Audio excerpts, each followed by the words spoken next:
So in this video I'm going to talk about the question which appeared in thermal and statistical physics in JEST 2012 examination.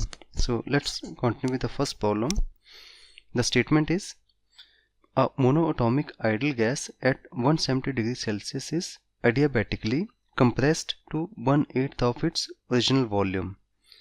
The temperature after compression is so this is a problem which is related to the adiabatic compression. So for an adiabatic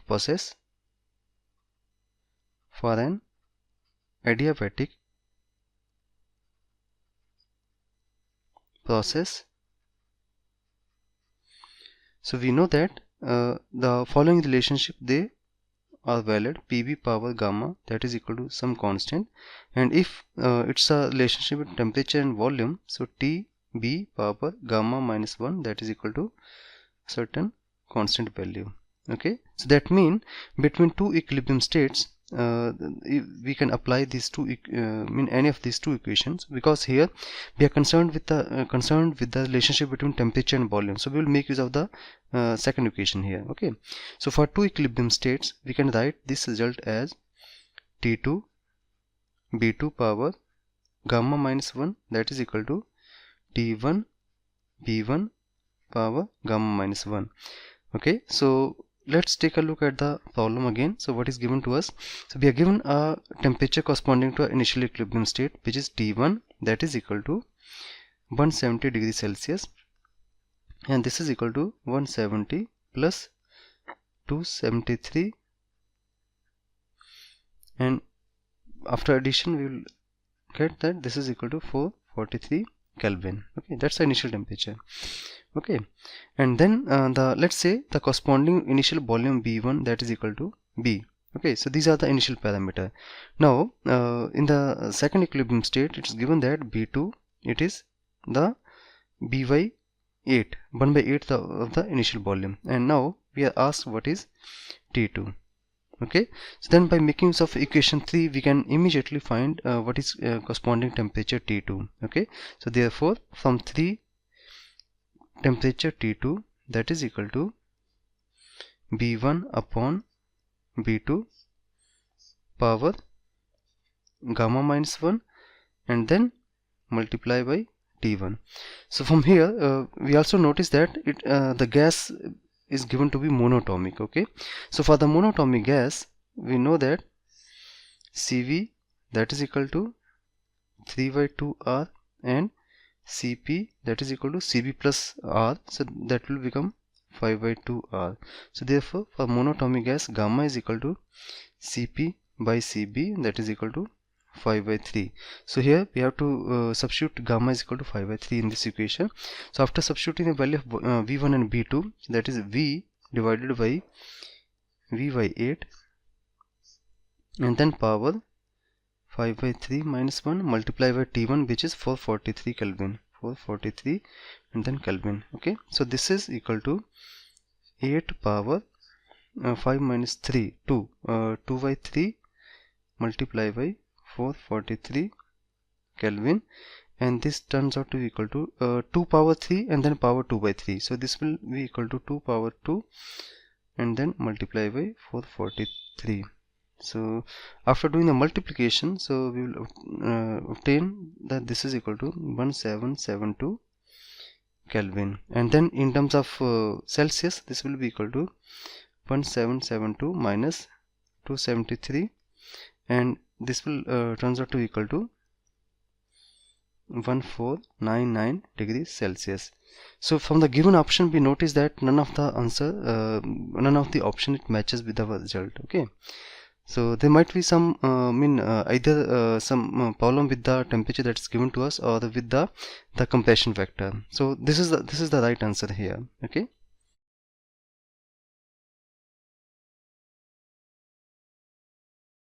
So let's continue with the next problem. The statement is a collection of n two-level system. So we are given n two-level system with energy 0 and E such that E is greater than 0 is in thermal equilibrium at temperature T. So for temperature approaching infinity, the specific heat capacity approaches. So we have to identify the correct option here. So we are given a collection of n two level system,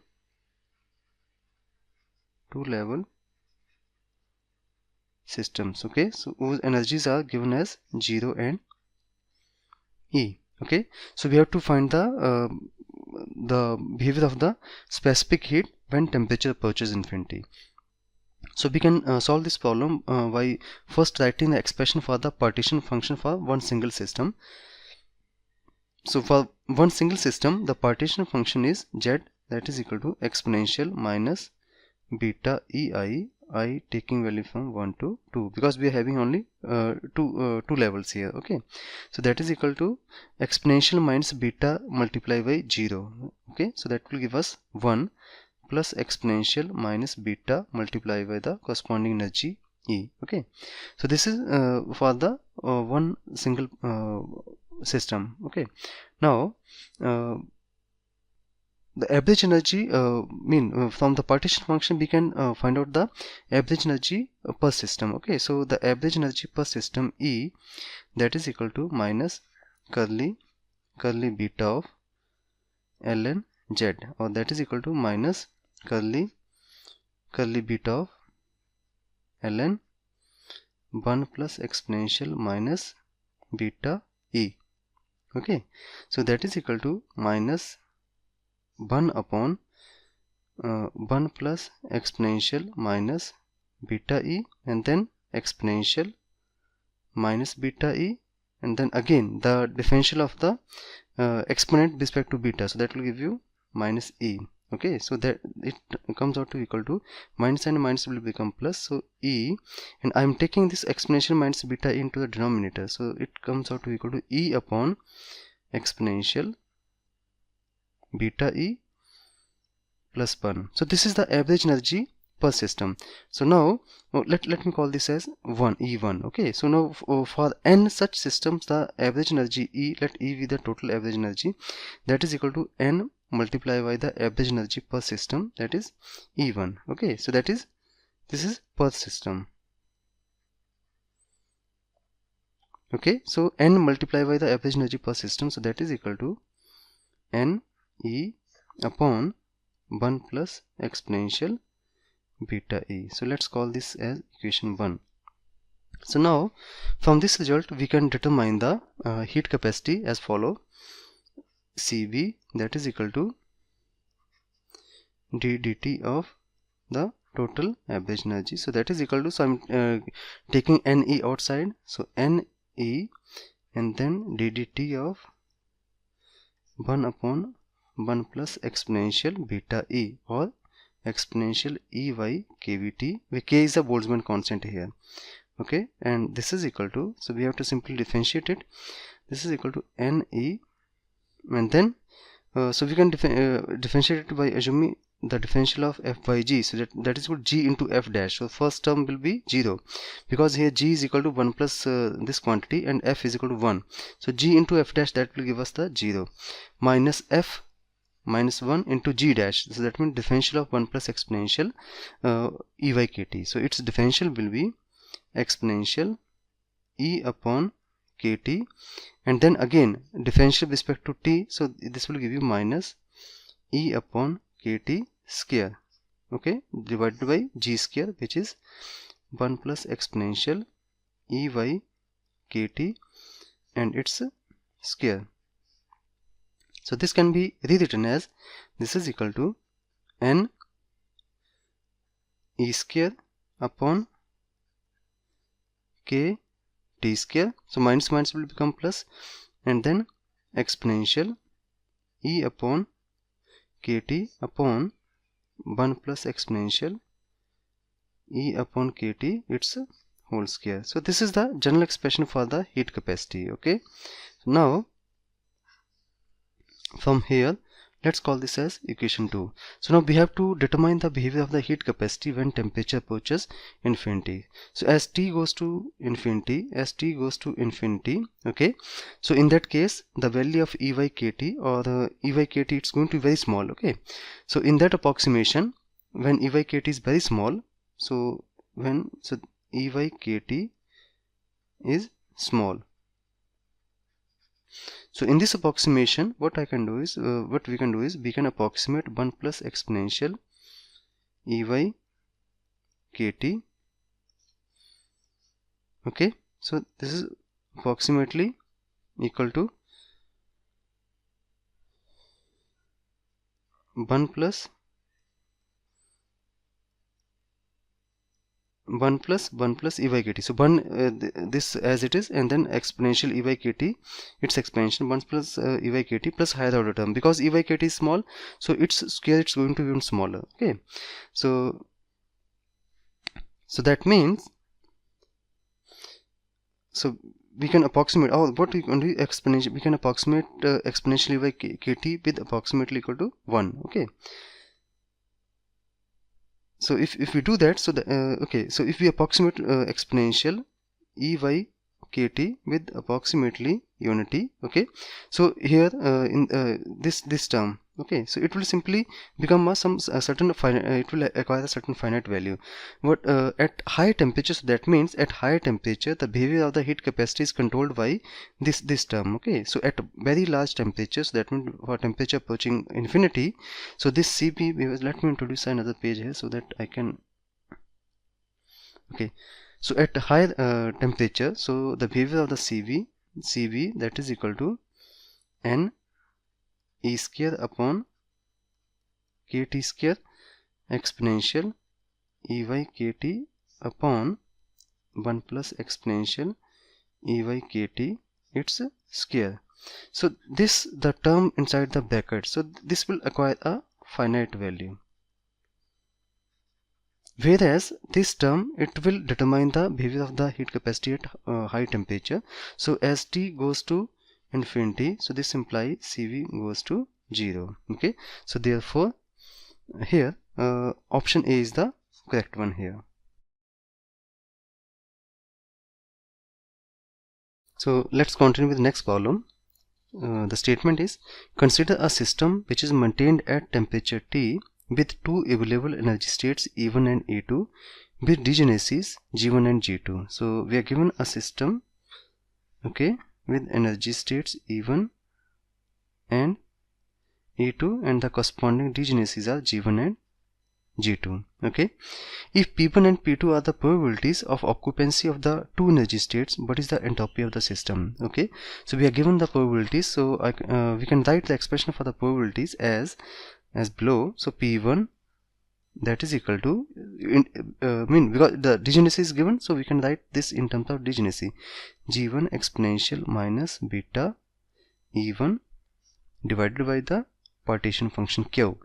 Okay, so where Q is given by Q, it's the partition function of the system, so that is equal to G1 exponential minus beta E1 plus G2 exponential minus beta E2. Okay, so here P1, so similarly we can write the expression for the P2. Okay, so P2 is equal to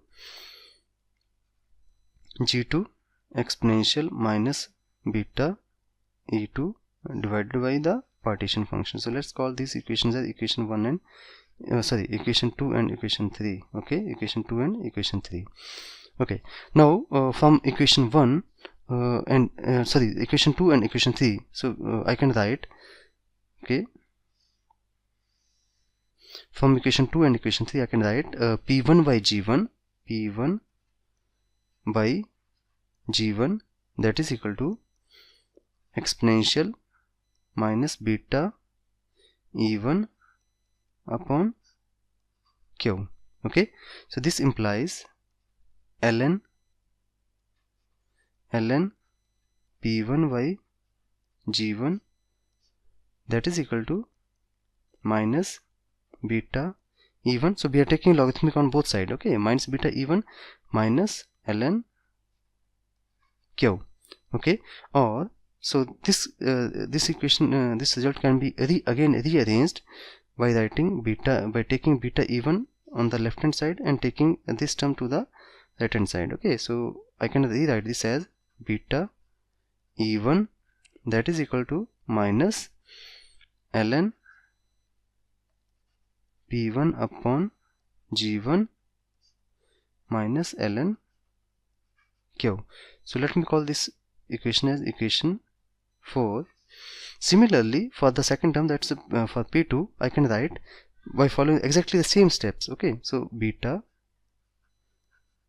E2, that is equal to minus ln P2 upon G2 minus ln Q. Let's call this as equation 5. Okay, so basically our objective is to correlate the entropy with equation 4 and 5. So let's see how we can do that. So from thermodynamics we know that A is equal to U minus Ts, or from here I can write Ts, that is equal to U minus A. Okay, or S is equal to U minus A upon T. Okay, or from here I can also rewrite S upon Kb, that is equal to 1 upon Kbt. That's the K is a Boltzmann constant here, 1 upon Kbt into U minus A, or that is equal to, or this is equal to beta times U minus A. U is the energy. Okay, or S by Kb, or you can say S by Kb. So this means, so we are moving like this. So from here I can write S by Kb, that is equal to beta U. Okay, beta U plus ln Q. So let me call this as equation 6. Okay, now because U, that is equal to, that's the average energy, that is equal to EI Pi, and that is equal to, because we are having two values of probability, so E1 P1 plus E2 P2. Okay, so therefore beta U, therefore beta times U, that is equal to beta E1 P1 plus beta E2 P2. Okay, that's the equation 7. Okay, so now equation 4, 5 and 7. So from equation 4, 5 and 7, so from equation 4, 5 and 7 we can write, so what is 7? Beta U. So beta U is equal to beta E1. So we will substitute the value of beta E1 and beta E2 from equation 4 and 5. So therefore we can write beta U, that is equal to beta E1 multiplied by P1. So I'm bringing P1 first, minus P1 ln P1 by G1, okay, minus P2 ln Q, not P2 ln Q, it's P1 ln Q, P1 ln Q, and then beta E2, so beta E2 into P2, so minus P2 ln P2 upon G2, okay, minus P2 ln Q. So basically what we have done is, in equation 7 we simply substitute the value of beta E1 and beta E2. Okay, so this, after rearranging all the terms, it becomes minus P1 ln P1 by G1 minus P2 ln P2 by G2, and then minus of P1 plus P2 multiplied by ln Q. So this will become equal to unity. Okay, so that means this is equal to beta U is equal to minus P1 ln P1 by G1 minus P2 ln P2 by G2 minus ln Q. Okay, so let's call this as equation 8. Okay, now equation 6 and equation 8 implies, what is equation 6? So equation 6 is S by Kb that is equal to beta u plus ln Q. Okay, so S by Kb that is equal to, so from 6 and 8 we can write S by Kb that is equal to beta u plus ln Q. Okay, so that means this is equal to minus P1 ln P1 by G1 minus P2 ln P2 by G2 and then minus ln Q. So this is beta u. Okay, so this is beta u and then plus ln Q. So this ln Q is cancelled with this one. So therefore S by Kb. So therefore S by Kb it turns out to be equal to or you can write S is equal to minus Kb. Okay, so S is equal to minus Kb into P1 ln P1 by G1 plus P2 ln P2 by G2. That's the required result. Okay, so therefore S is equal to minus Kb P1 ln P1 by G1 minus Kb V ln P1 by G1. Yes, so this is option A. S is equal to minus Kb P1 ln P1 by G1 plus P2 ln P2 by G2. So therefore option A is the correct one here, correct one. Okay, for this case. So this result is, so this is in fact we are already done with the problem, but this result can also be rewritten as in a more general form. S is equal to minus Kb, okay, and then sum over I Pi ln Pi upon Gi. Okay, so that's a more general result. So that completes the problem.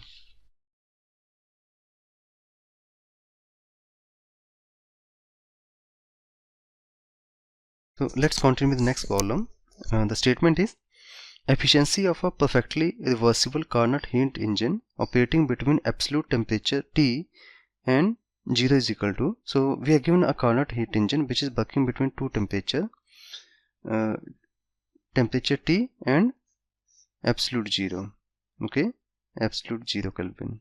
So here T1 that is equal to T and T2 that is equal to 0 Kelvin. Okay, so in between we are having a reversible Carnot engine. Okay, it's a reversible Carnot engine.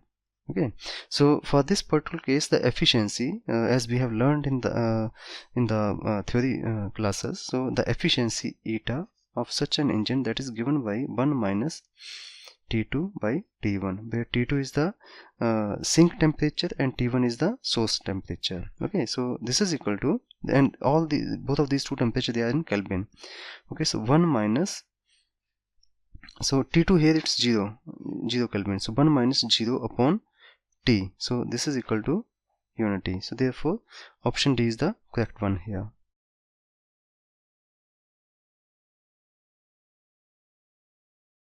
So let's continue with the next problem. The statement is a thermally insulated ideal gas of volume V1 and temperature T expands to another enclosure of volume V2 through a porous plug. What is the change in temperature of the gas?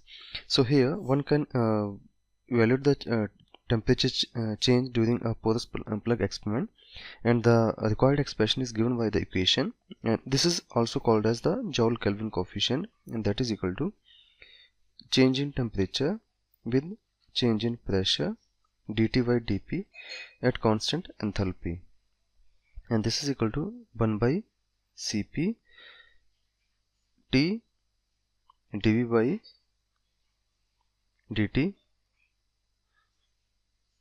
at constant pressure minus V. So this expression we obtained while talking about the porous plug experiment. Okay, so this is a general expression for the Joule Kelvin expansion. Okay, and from this relationship,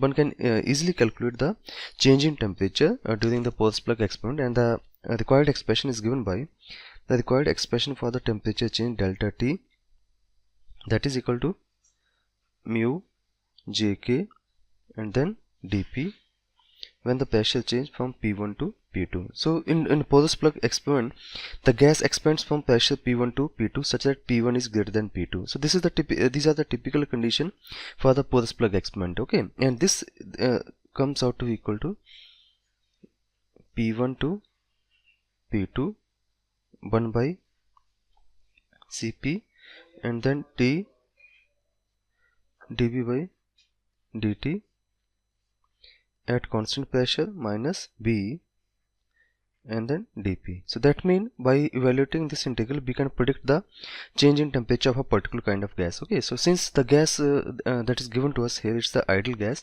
so we will see that for an ideal gas what is the corresponding change in temperature. Okay, so here we are talking about an ideal gas whose equation of state is PV, that is equal to RT. Let's say we are having N is equal to 1 mole of a gas. Okay, so from here actually our purpose is to evaluate this quantity in the bracket. Okay, so for I can write V, that is equal to RT by P, so that dV by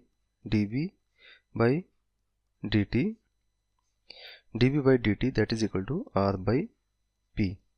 Okay, let's say this is 3 and this is 4. Now we will substitute back this value dV by dt in equation 1, so I mean here. Okay, so that T dV by dt minus B turns out to be equal to, so now T dV by dt at constant pressure minus B, okay, that is equal to T into R by P, this result. Okay, so that is RT by P minus B. Now RT by P, that's nothing but that is equal to B minus B, that's equal to 0. So that means this quantity inside the bracket, this is equal to 0 for the ideal gas. Okay, so that means here mu Jk, that is equal to 1 by Cp and the quantity in the bracket which is equal to 0 as we just showed here. So that means the Joule Kelvin coefficient for the ideal gas, that is equal to 0. And if this quantity is 0, so that from equation 2 we also notice that mu delta T, that is equal to mu Jk dP P1 to P2, this is also equal to 0. So therefore the temperature change for the ideal gas during the porous plug experiment, that is equal to 0. Hence option A is the correct one here.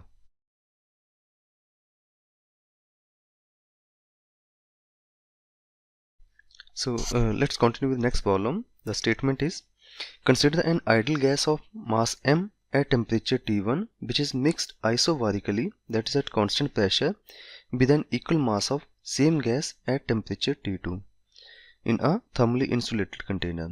What is the change in entropy of the universe? Okay, so let's see how we can handle this problem. So we are given in two different systems of the ideal gas containing same mass and at different temperature. Okay, so let's say this is our system 1 and mass of the gas molecule, that's m, and this is at temperature T1.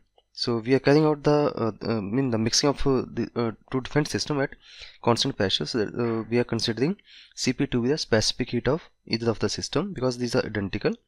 Now the another system, it also consists of same mass, but this is at a slightly different temperature T2. Okay, now we are going to mix these two subsystem to make a one big composite system containing a mass of 2m, and let's say the final temperature after mixing these two, it's a T, which is going to be a function of T1 and T2. But Cp, it will remain same because it's the same system, the same gas molecule of the same type of gas basically. Okay, now we assume here that let's say T1 is greater than T2 in the beginning. Okay, so that when we mix these two systems, heat is lost by the this system and heat is gained by this system. Okay, so applying the principle of calorimetry, we can say that heat lost by system 1, so let's call this as system 1 and this is as system 2, this is equal to heat gained. Okay, so heat lost by the system 1 is given by its mass, specific heat, and then the change in temperature. Okay, so that is initial temperature T1 minus the final temperature T. We are assuming T to be the final temperature upon mixing. Okay, and that is equal to the heat gained mCp, and then the final temperature for system 2, it will be larger, so we will keep that temperature at the first place, that is T minus T2. Okay, we are basically we are comparing the magnitude only here. Okay, so after solving this equation, so we will obtain that the final temperature of the composite system will be T1 plus T2 by 2. So this is the final temperature. So let's call this as equation 1. Now our objective is to calculate the enthalpy change for system 1 and system 2, and since it's given that this process is taking place in isolation, so that means whatever the enthalpy change will be there for system 1 and system 2, the same enthalpy change will be there for the universe. Okay, so that means by evaluating the enthalpy change for system 1 and system 2, we can quickly evaluate the enthalpy change for the universe. Okay, so for system 1, the enthalpy change delta S1 is equal to, because here the temperature is changing from T1 to T for the system 1, T1 to T, and then dQ by T. So we are making use of the definition of the enthalpy. So dQ, that is equal to, this is from T1 to T, and then dQ is equal to mCp dt by T. So m and Cp, because we can take it to be constant, so that is equal to m Cp ln T from T1 to T2. So that will give us m Cp ln T by T1. Okay, so let's call this as equation 2. Similarly, the enthalpy change for system 2 delta S2, this is given by, for the system 2 temperature changes from T2 to T dQ by T, and that is equal to T2 to T mCp dt by T, and that is equal to mCp ln T by T2. That's the enthalpy change for the system 2. Now the net enthalpy change for the universe, so delta S, that will be equal to enthalpy change for system 1 plus enthalpy change for system 2, because as I said earlier, the process is taking place in isolation. So whatever is going to the enthalpy change for these two systems, the same will be the enthalpy change of the universe. Okay, so by substituting a value of delta S1 and delta S2, so we can obtain delta S, that is the enthalpy change of universe,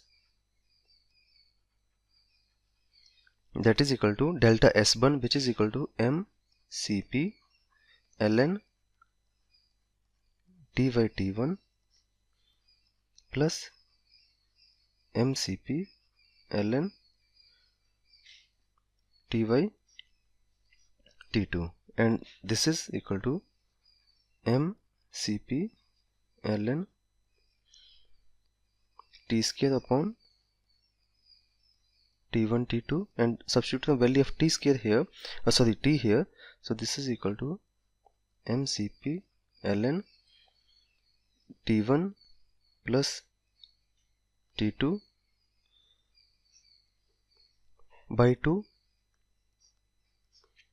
its square divided by T1 T2 under root and its square, so that we can rewrite this as mCp ln T1 plus T2 divided by 2 under root T1 T2 and its square.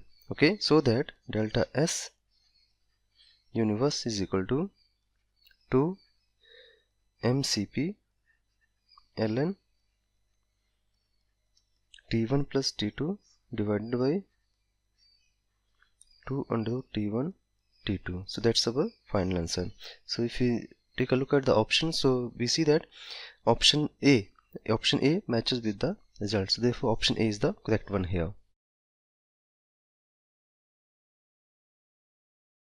So let's continue with next problem. The statement is, a jet of gas consists of molecules of mass m speed b, and number density n, all moving co-linearly. This jet hits a wall at an angle theta to the normal. The pressure exerted on the wall by the jet, assuming elastic collision, will be. Okay, so let's try to understand the situation here that's given in the question. So we are having a beam of molecule. Okay, let's say this represents the wall. Okay, so a beam, it's hitting the wall at certain angle theta to the normal. So this is given to us. Okay, so let's say this is the incident beam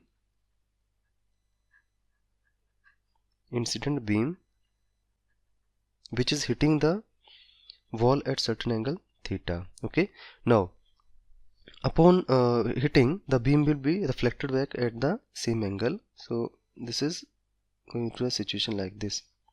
This is the reflected beam, but this will be the same angle. Okay,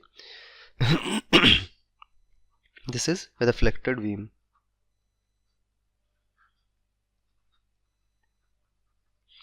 So from here we have to obtain the expression for the pressure which is exerted by a beam of such particle. Okay, so for this purpose, so we have to we have to resolve the incident beam into two perpendicular component, and then out of that we have to identify the component which is hitting the wall perpendicularly. Okay, so let's see how we can do that. So I'm going to represent the incident the incident situation like this. So let's say this is the wall. Okay, so here, and this represents the normal to the wall. Okay, and this is the incident angle theta, incident beam.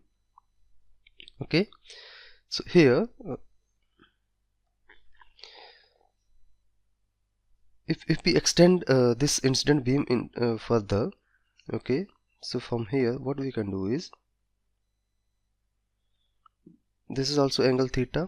Okay, and so this incident beam, it can be extended like this. So it's a perpendicular component, that is, it is the which is with which it is hitting a wall, that will be m v cos theta. Okay, and here in this vertical direction it will be m v sin theta. Okay, because we are assuming that each gas molecule, it's moving with certain momentum mv. Okay, so this momentum can be resolved into two components, it's mv cos theta and mv sin theta. So this is the situation for the incident case. Okay, when we are talking about incident beam. Okay, now let's take a look at the reflected beam. Okay, so reflected beam will appear like this. So this is again the wall, and then this is the perpendicular to the beam, and then the reflected beam, it will emerge like this and at angle theta. Okay,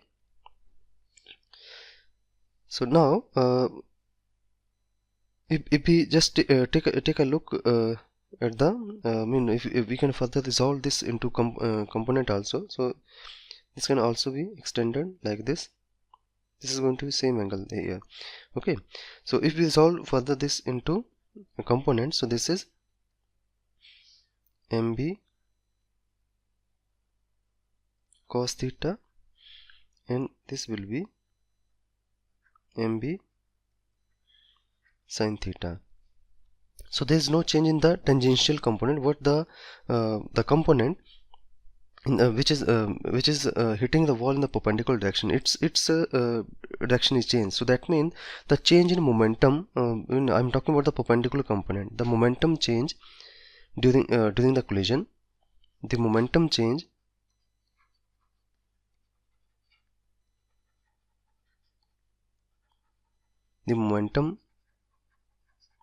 change of a molecule, during collision, that is equal to mb cos theta, then minus minus mv cos theta, because it's in the opposite direction.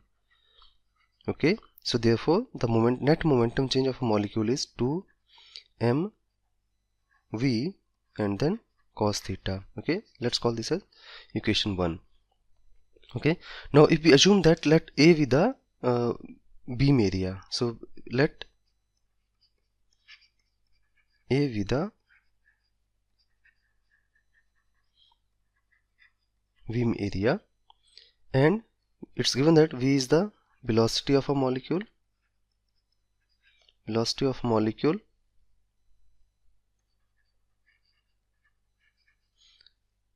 therefore the number of molecule which are incident on a wall per second. Okay, the number of molecule incident on wall per second, that is equal to n, and which is given by the number density, okay, and then multiply by the velocity and then multiply by the area. So this will give us the number of molecule which are incident on the wall per second. Okay, now actually our objective is to calculate the what is the force which is exerted on the wall. Okay, so the force can be calculated by the total momentum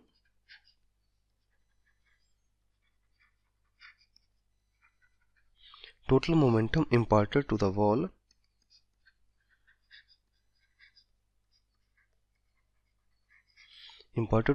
per second. Okay, so that means the momentum imparted to the wall per second, that means it's nothing but it's force.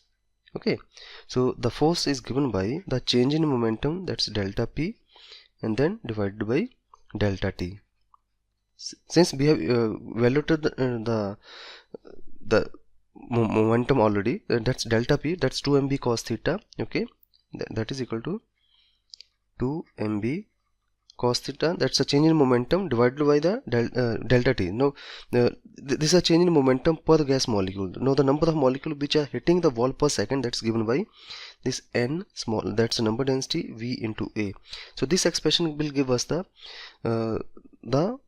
rate of change of momentum basically. Okay, so therefore from here the pressure exerted by the gas molecule, n gas molecule, that is equal to the net force exerted per unit area, and that is equal to 2 m n v square cos theta. So this is the expression for the pressure exerted by the gas molecule. So therefore option B is the correct one here.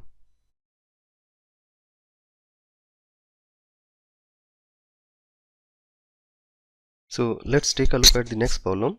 The statement is, consider a system of particles in 3 dimension. Okay, so we are having a system of particles, so let's assume we are having n particles in 3 dimension with momentum p and energy E. So we are given the energy momentum relationship as E, that is equal to C of mod p, where C is a constant. This system is maintained at inverse temperature Veta, volume B, and chemical potential mu. What is the grand partition function of the system? Okay, so here we are supposed to find out the grand canonical partition function. Okay, so if you remember what you have learned in your classes, the grand canonical partition function, the grand canonical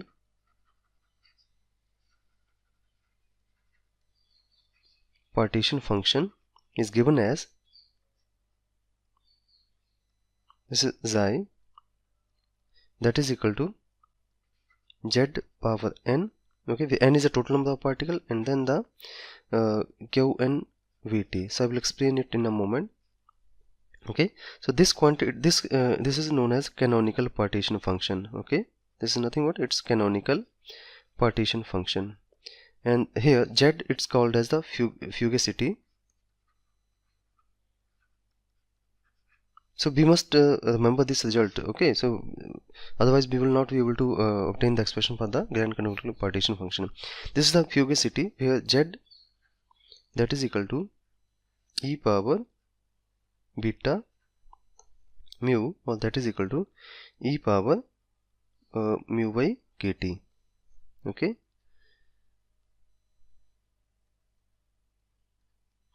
That's the fugacity. So that means in order to determine the grand canonical partition function, first of all we must obtain the expression for the canonical partition function. Okay, so rather than finding the partition function for n particle, we will obtain the expression for the single particle. Okay, so for the single particle, the canonical partition function q1 vt, that is equal to 1 by n factorial, that's 1 factorial, because we are talking about only one single particle, and then h power 3n. So here it's h power 3 for single particle, and then the limit of integration. So I'm not substituting these at a moment. Exponential minus beta, and then the energy spectra of the object, that's h, it stands for the Hamiltonian of the particle, and then it is, because it's a three dimension, so here we will have dqp and then dqq. Okay, and this can be further rewritten as 1 upon h cube and then 0 to infinity exponential minus beta into this energy. So exponential minus beta, which is energy is Pc. Okay, and then I'm changing this dqp into this 4 pi p square dp, and then d cube q. So that will give us upon integration. So let me write it here, d cube q. Okay, so this will basically give us a upon integration, this will give us the volume. Okay, so therefore the single particle partition functions come out to equal to 4 pi b, 4 pi from here and v from here, 4 pi b upon h cube and then 0 to infinity exponential minus beta pc and then p square dp, p square dp. Okay, so let's call this as equation 2. So here what we are going to do is we will make a substitution to change the variable. So we will assume that let beta pc, let that is equal to a new variable u. Okay, so that from here, because we require p square also, so from here we notice that p is equal to u upon beta c, and also dp is equal to, from here we can also write dp, that is equal to du upon beta c. And let's check what the limit of integration. So as p goes to 0, as p goes to 0, u also goes to 0. So as p goes to infinity, u also goes to infinity. So therefore with this change in variable, our integral or the partition function, single particle partition function, reduces to q1, that is equal to 4 pi b upon beta ch cube and then 0 to infinity u square exponential minus u du. Okay, and this is nothing but this is the gamma function. Okay, gamma 3, which is equal to 2 factorial. Okay, so therefore our single particle partition function q1, that is equal to 8 pi b upon beta ch cube. So let's call this as equation 3. So now from here we can determine the corresponding partition function for n such particles. So qn, okay, and that is equal to 1 by n factorial. For identical particle it's 1 by n factorial and 8 pi b upon beta ch cube and its power n. So let's call this as equation 4. But we haven't yet obtained the expression for the grand canonical partition function. So let's see how we can bring it into the simplest form. So grand canonical partition function is given by equation 1. So that is chi, that is equal to z power n and then qn vt. Okay, so now z power n, so I will make a substitution for q1 bt. So this value I'm going to put it here, and remember that z, that is equal to exponential beta mu. So we are almost close to the result, the final result. So this is equal to e power beta mu n, and then 1 by n factorial into 8 pi b upon beta ch cube and its power n. Okay, so this can be further rewritten as in the final form. So the grand canonical function, partition function, that is equal to, so I can write the previous result as 1 by n factorial, and then inside the bracket e power beta mu, and then 8 pi b upon beta ch its cube and its power n, and this is nothing but this is equal to exponential e power beta mu into 8 pi b upon beta ch cube. Okay, so because e power x, that is equal to x power n upon n factorial. So we have made use of this result here. Okay, so therefore from here we notice that option A is the correct one here.